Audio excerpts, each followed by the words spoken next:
Donald Trump vows to take all necessary steps against North Korean nuclear missiles.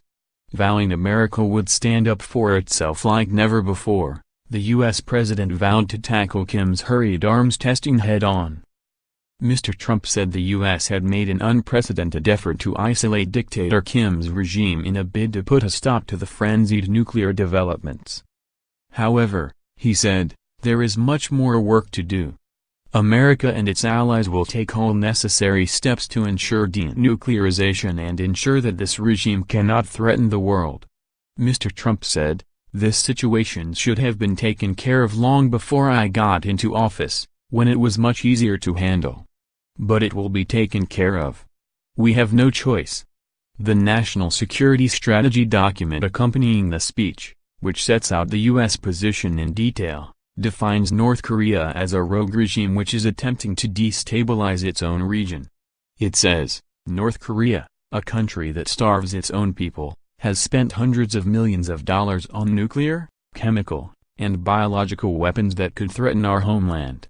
In addition, many actors have become skilled at operating below the threshold of military conflict, challenging the United States, our allies, and our partners with hostile actions cloaked in deniability.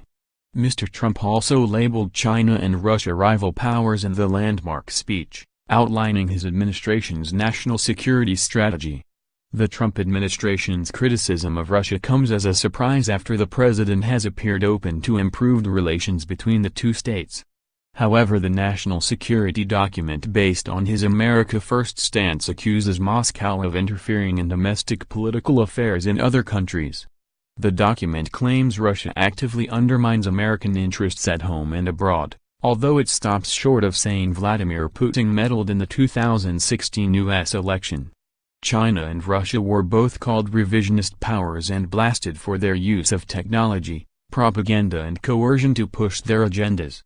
The strategic document says, they are determined to make economies less free and less fair, to grow their militaries, and to control information and data to repress their societies and expand their influence.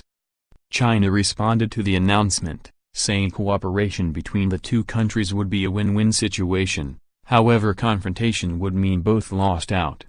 The Chinese embassy in Washington, D.C. said it hoped the U.S. would seek common ground with China, while respecting the fundamental differences between the two countries.